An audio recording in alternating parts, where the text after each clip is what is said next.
Hello friends, welcome to Street C 24x7। तो दोस्तों, इस वीडियो में हम डिस्कस करेंगे जीओए अकाउंट्स के लिए कुछ कंसेप्चुअल वीडियोस का पार्ट सेकंड। तो मैं जीओए अकाउंट्स के लिए कंसेप्चुअल वीडियोस भी बना रहा हूं, तो ये सेकंड पार्ट है। अगर आपने फर्स्ट पार्ट नहीं देखा तो प्लेलिस्ट जाएं जीओए अकाउंट्स की, वहां पे जाके आप फर्स्ट पार्ट को देख सकते हैं। इसके अलावा ये वीडियो आपके जो भी एग्जाम्स रहते हैं, लाइक जूनियर ऑडिटर या फिर पंचायत समिति में ऑडिटर्स की पोस्ट निकलती हैं, या फिर अगर आप आरबीआई ग्रेड बी के लिए भी प्रिपरेशन कर रहे हैं तो उसके लिए भी ये वीडियो आपकी बहुत इंपॉर्टेंट रहेगी। तो इस वीडियो को शुरू से लेकर अंत तक जरूर देखना। वीडियो अच्छी लगे तो प्लीज़ लाइक करना, अपने दोस्तों के साथ भी शेयर करना जो इस एग्ज़ाम को दे रहे हैं या फिर जो मैंने एग्ज़ाम्स के नाम लिए हैं उन एग्जामिनेशन की प्रिपरेशन कर रहे हैं। तो स्टार्ट करेंगे नेक्स्ट टॉपिक से, दैट इज़ एनआई एक्ट 1881। तो नेगोशिएबल इंस्ट्रूमेंट्स एक्ट 1881 से स्टार्ट करते हैं। तो यही टॉपिक है हमारा। तो आप देख सकते हैं मैं वन बाई वन सारे कॉन्सेप्ट इसमें डिस्कस करूंगा, ठीक है। तो कुछ मॉडिफिकेशंस भी हुई हैं, अमेंडमेंट्स भी हुई हैं, वो सब भी मैं इस वीडियो में डिस्कस कर दूंगा। तो बिल्कुल ध्यान से देखिए इस वीडियो को। यहाँ से 2 से 3 क्वेश्चन हमेशा पूछे जाने की प्रोबेबिलिटी रहती है। तो स्टार्ट करते हैं। NI act 1881 is an act in India from the time of British colonial rule that is still in force. तो आपको पता है कि भारत आज़ाद कब हुआ था? भारत आज़ाद हुआ था 15 अगस्त 1947 से। तो ये एक्ट कब से चल रहा है? ये चल रहा है 1881 से, मतलब कि 1881 से ये एक्ट, ठीक है, सुर्खियों में है, मतलब कि 1881 से इसका ओरिजिन है। तो दोस्तों, इसमें एक आपको पॉइंट याद रखना है कि जो बैंक की हॉलीडेज होती हैं वो इसी एक्ट के अंदर आती हैं, ठीक है। ये क्वेश्चन बहुत बार रिपीट होता है। तो वहाँ पे ऑप्शन दिए जाते हैं आपको, banks holiday comes under which, या फिर banks holidays who decides what act. तो वहाँ पे ऑप्शन होंगे आपको central government act, state government act, NI act, ठीक है। तो या फिर कोपरा एक्ट, ऐसे 4-5 एक्ट दे देगा। तो आपको याद रखना है कि जो बैंकों को छुट्टियां होती हैं वो इसी एक्ट के अंदर होती हैं। ये एग्जामिनर का मोस्ट इंपॉर्टेंट क्वेश्चन रहता है। और एक कौन सा जनरल नॉलेज का भी क्वेश्चन पूछता है जो करंट अफेयर से रिलेटेड रहता है कि आपको बताना है कि वर्ल्ड पॉपुलेशन डे कब रहता है। तो वो वाला आंसर है 11 जुलाई। तो ये 2-3 ऐसे क्वेश्चन होते हैं जो मैक्सिमम एग्जामिनेशन में कवर होते रहते हैं। तो नेक्स्ट पॉइंट पे आ जाते हैं इसी से, एनआई एक्ट के। तो हिस्ट्री थोड़ी देख लेते हैं। The history of the present act is a long one. The act was originally drafted in 1886। आप देखते हैं 1866 में, 1866 में ये एक्ट सबसे पहले ड्राफ्ट हुआ था। उसके बाद इसमें कुछ मॉडिफिकेशन हुई, मॉडिफिकेशन के बाद ये एक्ट फाइनली एग्जिस्टेंस में आया था। तो आप देख सकते हैं this act was originally drafted in 1866 by the third Indian law commission and introduce in December 1860 in the council. तो ये 1867 को काउंसिल में इंट्रोड्यूस किया गया। इसके बाद इसमें बहुत सारी मॉडिफिकेशन हुई, ए लॉट ऑफ मॉडिफिकेशन हुई। आप देख सकते हैं after a lot of modifications and amendments it was finally passed into law in 1881 being the NI act 1881। तो इसमें जो स्टार्ट हुई थी 1866 से स्टार्ट हुआ था और फाइनली पास हुआ, 15 साल लगे इस एक्ट को बनने में। तो it extends to the whole of India, ये पूरे भारत में एप्लीकेबल है। A negotiable instrument means a, और एनआई एक्ट में क्या क्या चीज़ें आती हैं? Promissory note, bill of exchange और cheque payable either to the order or to the bearer. तो ये तीनों चीज़ें आती है, promissory note, bill of exchange and cheque. तो प्रोमिसरी नोट कौन से सेक्शन में है ये भी पूछा जा सकता है। प्रोमिसरी नोट आते हैं एनआई एक्ट के सेक्शन 4 में। तो प्रोमिसरी नोट डिस्कस करते हैं। A promissory note is an instrument in writing, note being a bank note और a currency note containing an unconditional undertaking signed by the maker. तो promissory note क्या होता है? एक राइटिंग है, लिखा गया है कि वो कोई भी, सपोज करो किसी भी एक पर्सन ने दूसरे को प्रोमिसरी नोट दे दिया। सपोज करो एक पर्सन 1 है, इसने पर्सन 2 को प्रोमिसरी नोट दिया। तो इसने क्या किया? राइटिंग में दे दिया कि हाँ मैंने तुम्हें 500 रुपया देना है, तो तुम्हें 500 रुपया इस डेट पे इस टाइम पे मिल जाएगा। तो प्रोमिसरी नोट मतलब कि उसने प्रॉमिस कर दिया, वायदा कर दिया, ठीक है। आगे प्रोमिसरी नोट में देखते हैं क्या चीज़ें आपको ध्यान रखनी है। To pay certain sum of money only to और to the order of a certain person और to the bearer of the instrument. तो इसमें सब कुछ डिफाइन रहता है। जो प्रोमिसरी नोट होता है, प्रोमिसरी नोट आपको ये रखना है कि आपने किसी से प्रोमिस कर दिया और आपने उसको टाइमली पेमेंट कर दी। नेक्स्ट पे आ जाते हैं बिल्स ऑफ एक्सचेंज, सेक्शन 5 के अंदर आता है एनआई एक्ट के।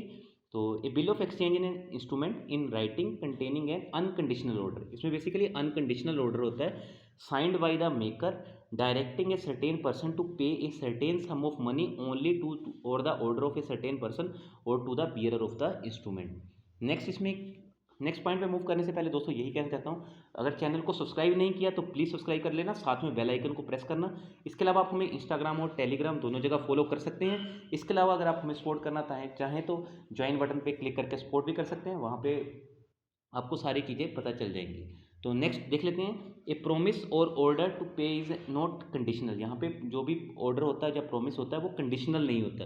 जब हालांकि प्रोमिसरी नोट में क्या होता है, प्रॉपर कंडीशन होती है कि पर्सन ने बोल दिया कि हाँ भाई मैंने तुम्हारा पैसा देना है, इस डेट को इतने टाइम पे दे दूंगा, बट यहाँ पे सारी चीज़ें कंडीशनल नहीं होती हैं, ठीक है, अनकंडीशनल है। Within the meaning of this section by reason of time for the payment of amount or any installment thereof being expressed to be on the lapse of a certain period after the occurrence of a specified event which according to the ordinary expectation of mankind is certain to happen although the time of the happening may be uncertain। तो यहाँ पे जो time होता है वो uncertain होता है, यहाँ पे बिल्कुल सर्टेनिटी नहीं होती है कि कब आपको वो पैसा प्रोवाइड करवाया जाएगा, ठीक है। नेक्स्ट आ जाते हैं चेक। तो चेक क्या होता है दोस्तों, आपको आजकल पता है कि बैंकिंग में क्या यूज़ होता है, चेक सीटीएस की फॉर्म में यूज़ होता है। तो हमेशा आपसे सीटीएस की फुल फॉर्म भी पूछी जा सकती है, तो सीटीएस की फुल फॉर्म याद रखना, it is cheque truncation system, ठीक है, ये याद रखना, चेक ट्रंकेशन सिस्टम। बहुत बार ये पूछा जाता है कि सीटीएस की फुल फॉर्म क्या है।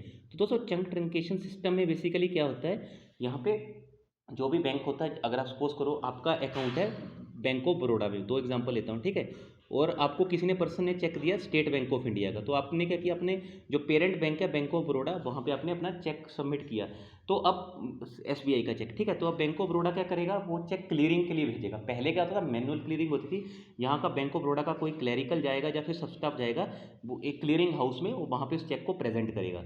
बट अब ऐसा नहीं होता, अब क्लियरिंग होती है सेंट्रली होती है, ठीक है, सीटीएस के थ्रू। उसमें क्या है, आपका जो एसबीआई का चेक होगा उसकी ये डिजिटल इमेज रखेंगे बैंक ऑफ बड़ौदा वाले, और उसको भेज देंगे अपने जो इनका ऑनलाइन क्लियरिंग हाउस होता है जिसको बोला जाता है सर्विस ब्रांच, ठीक है। तो हर बैंक की अलग अलग जगह सर्विस ब्रांच होती है, तो वो एसबीआई चेक की सर्विस ब्रांच में भेजेंगे, तो वहाँ से वो जो सर्विस ब्रांच में जो भी कंसर्न पर्सन्स होते हैं वो एसबीआई के पास जाएंगे, ऑनलाइन ये सारी चीज़ें होती हैं, ठीक है, वहाँ से वो ऑनलाइन एसबीआई के पास डाटा भेजेंगे और इस तरह से आपका चेक पास होगा। ये आजकल ये टेक्निक यूज़ होती है। So a check is a bill of exchange drawn on a specified banker and not expressed to be payable otherwise that on demand and includes the electronic image of a truncated check and a check in the electronic form। तो basically वही हो गया ना, आपकी digital आपकी image चली गई, ठीक है, चेक की, उसको बोला गया आपका बेसिकली इलेक्ट्रॉनिक इमेज, ठीक है। नेक्स्ट पॉइंट पे मूव करते हैं, चेक क्रॉस जनरली सेक्शन 123। तो जो चेक क्रॉस होते हैं जनरली वो आते हैं आपके सेक्शन 123 में। इसमें बेसिकली क्या होता है क्रॉस जनरली में, सपोज करो ये चेक है आपका, यहाँ पे साइड में डबल क्रॉसिंग कर दी, तो ये आपका क्या होगा, आपने सिर्फ क्रॉस कर दिया जनरली। इसमें क्या है, जो भी आपका जिसको भी आपने चेक दिया उसके अकाउंट में ये चेक लगेगा, ठीक है, अकाउंट पे ही लिख दिया या फिर आपने जनरल क्रॉस भी कर दिया तो इसका मतलब है ये अकाउंट पे ही में जाएगा, ठीक है, that is called cheque cross generally. तो इसमें यही चीज़ें बोली गई हैं, when where a cheque bears across its face an addition of the words of a company और an abbreviation thereof between two parallel transverse line और two of two parallel transverse line simply either और without the words not negotiable that addition shall be deem a crossing and the cheque shall be deem to be cross generally. तो यहाँ पे basically अगर किसी ने यहाँ पे इस चेक के बीच में ये डबल लाइन के बीच में अकाउंट पे ही भी लिख दिया तो ये भी जनरल क्रॉसिंग ही माना जाता है, ठीक है, क्योंकि ये किसके अकाउंट में जा रहा है, अकाउंट पे ही के अकाउंट में जा रहा है। तो नेक्स्ट देखते हैं चेक क्रॉस स्पेशली, सेक्शन 124 के अंदर आता है चेक को क्रॉस किया गया स्पेशली। इसमें बेसिकली क्या होगा, सपोज करो ये आपका चेक है, यहाँ पे क्रॉसिंग है और इसके बीच में लिख दिया किसी ने स्टेट बैंक ऑफ इंडिया, ठीक है, तो इसमें क्या है, ये वाला चेक आपका सिर्फ स्टेट बैंक ऑफ इंडिया के ही अकाउंट में क्रेडिट होगा, ठीक है। तो सपोज करो आपका अकाउंट है पंजाब नेशनल बैंक में और आपका स्टेट बैंक ऑफ इंडिया में अकाउंट ही नहीं है, तो इस केस में आपको एक एसबीआई में अकाउंट खुलवाना पड़ेगा, तब जाके ये आपका चेक क्रेडिट होगा जी। जनरली ये बहुत रेयर केसेस में यूज़ होती है, बट ये सेफ मानी जाती है कंपैरेटिवली। तो यही चीज़ें इसमें अभी पढ़ लेते हैं थ्योरी में। Where a cheque bears across its face and addition of the name of a banker, तो यहाँ पे एक बैंकर का नाम बोला जाता है, आइदर विथ और without the word not negotiable that addition shall be deemed a crossing and note the cheque shall be deemed to be cross specially and to be cross to the banker. Next देख लेते हैं, the dishonouring of the cheque that due to insufficient funds is criminalised by the insertion of section 138। तो इसमें एक section 138 डाला गया, suppose करो आपको किसने चेक दे दिया काट के और उसने दिया आपको कोई चेक और उसके अकाउंट में बैलेंस ही नहीं है, तो इस केस में बेसिकली कुछ प्रावधान दिए गए हैं जिसमें सेक्शन 138 यही कहता है कि जिस पर्सन ने आपको चेक दिया तो वो क्रिमिनलाइज भी कर सकते हैं, मतलब कि उसके अगेंस्ट आप एक्शन भी ले सकते हैं अगर वो 3 बार चेक आपका लगातार रिटर्न हो जाता है। तो यही चीज़ें बताई गई हैं आपकी सेक्शन 139 में कि जो इनसफिशिएंट फंड है, ठीक है, अगर सामने वाले के पर्सन के अकाउंट में इनसफिशिएंट फंड है फिर भी वो आपको चेक देता है और 3 बार रिटर्न हो जाता है तो आप उसके अगेंस्ट लीगल प्रोसीडिंग्स भी कर सकते हैं। इसमें कुछ मॉडिफिकेशन भी हुई है, अमेंडमेंट भी हुई है, वो आगे हम देख लेंगे।